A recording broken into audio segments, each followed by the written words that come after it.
Today I am going to show you how to add animation in the Filmora editing app.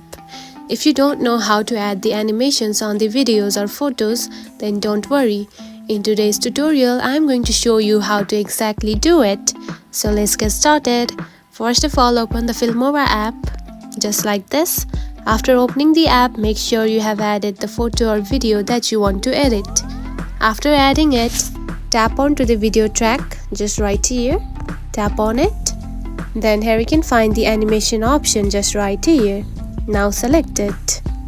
Now to add the animation, simply scroll and find the one that you like the most and add it. Just like this. Now you can also edit the timing of the animation. Now slide it.